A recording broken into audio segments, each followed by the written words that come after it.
The Bears back in action, plus 4.5 at the Commanders. Caleb Williams versus Jaden Daniels, total of 50. Sam, what do you like on Monday night? I wish Washington was a little bit cheaper, but I will still be on the Commanders here in contest minus 4.5. What'd you say, Paul? Bears win the bye week. Everybody excited. You just beat the Raiders because you blocked a field goal. The Bears are back. And now they lose by 7 to Washington. We were talking about some teams like Detroit, Seattle, how they're kind of metric darlings right now.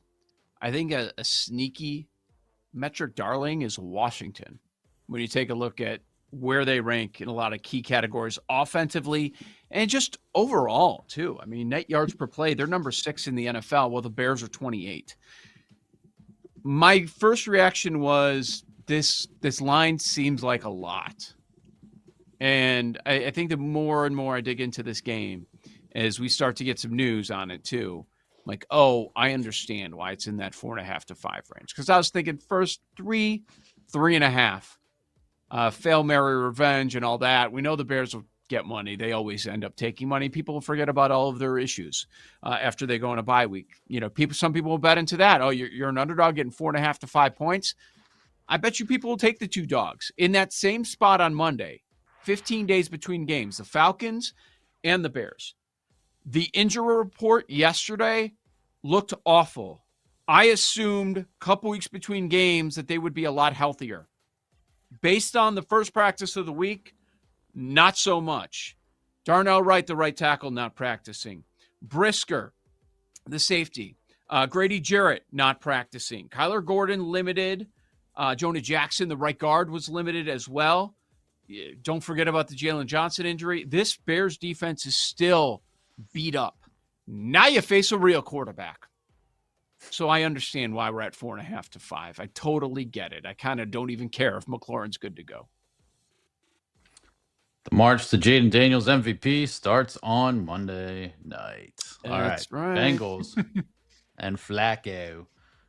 Plus 14 at the Packers, total of 44.5. Again, we've talked a little bit about these games throughout the week, so we can go as quick or as long as you guys, well, within 2 minutes, as you guys want. Joe, Bengals, Packers. Yeah, I never lay 2 touchdowns in the NFL. Once we get to 14, 15, 16, I'm usually not very interested. My only question is, do I do it in Survivor? I don't want to do it with all of them. It sounded like KIV was doing KIV shove on that, right? Like with the 2 spots that she was talking about. I don't think I'm going to get there because there are other spots to take Green Bay, but I certainly understand it. You have a massive difference between this point spread and some of the others.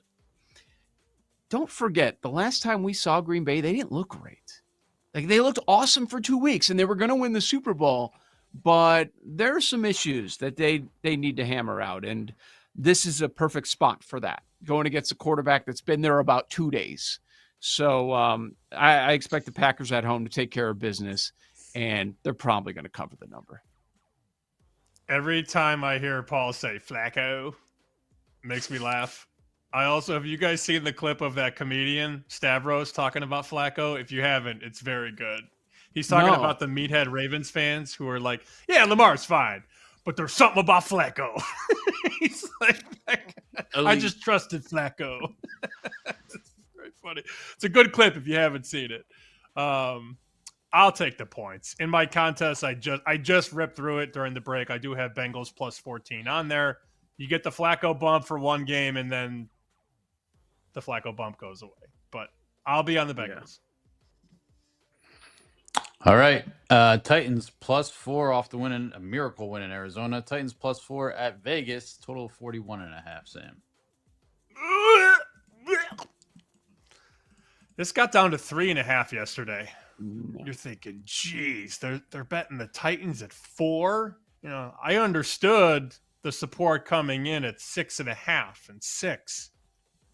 You notice when it hit 3.5, Joe, it went right back to 4.5. So that was sort of the resistance point on Vegas. I hate laying points with bad teams, though. It's a pass. I also don't want to bet the Titans off of the win of their season, like the best game they played so far. So it's a total stay away from me, man. Bauer's still not practicing. When it comes to this game, I remind you, you don't have to bet every game on the board. You don't have to consider every game on the board. This is an immediate scratch-off. I want nothing to do with this game. I hate both sides. I'm just uninterested. I would be so mad if I bet money on this game and you end up losing. Like, why? Of the entire board you had to land on this game, I don't want anything to do with it. I'll be pulling for the Titans for survivor purposes, but if we keep it a buck, this game is ass. Next game, Yes. Cowboys -3 at Panthers, total of 49.5. Joe. Holy smokes. I kind of like the Panthers. This injury report for Dallas is the longest I've seen on any team this week.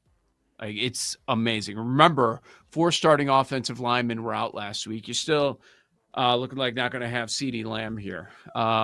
And Carolina's different at home. Bryce Young plays much better at home. I understand why this dropped. We're still 3 everywhere, right? They're not giving us a hook anymore. Looks like.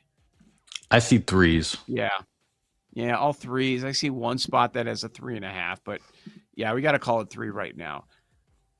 That gives me a little bit of hesitation, but I think we could get back to that 3.5 come Sunday. I lean to the Panthers. Boy, this Cowboys team is really beat up, and they have an awful defense. Maybe it's one of those games where Bryce Young actually shows up.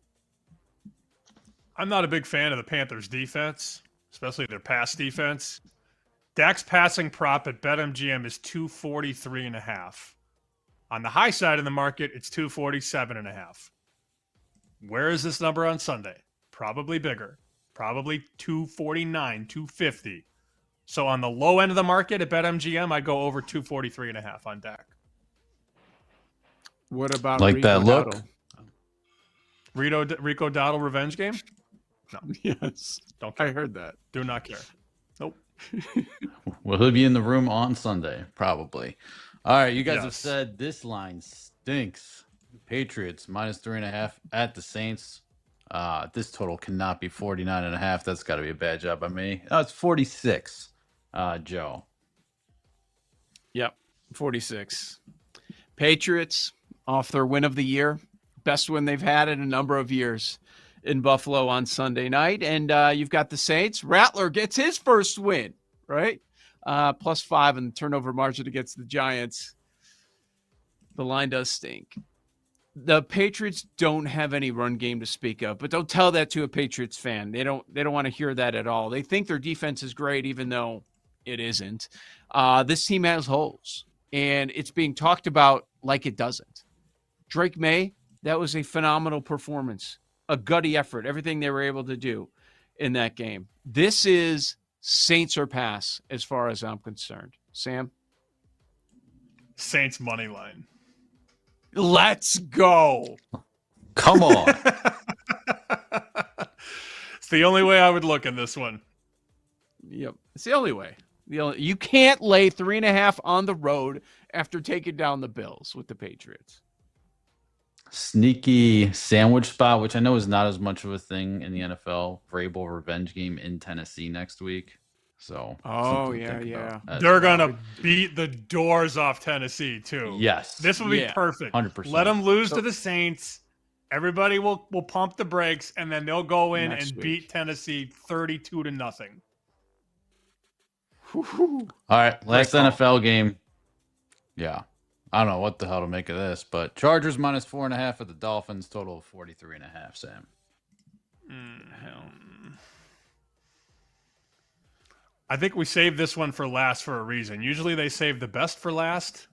For this show, we save the game that we hate for last. What do you do here? I said it early in the week. You would love a team that wants to run the ball because Miami's not good against the run, but the Chargers have a mangled offensive line, and their 2 best running backs are out. So you're going to see Haskins and Vidal. I'm not betting it. Pass. Pass.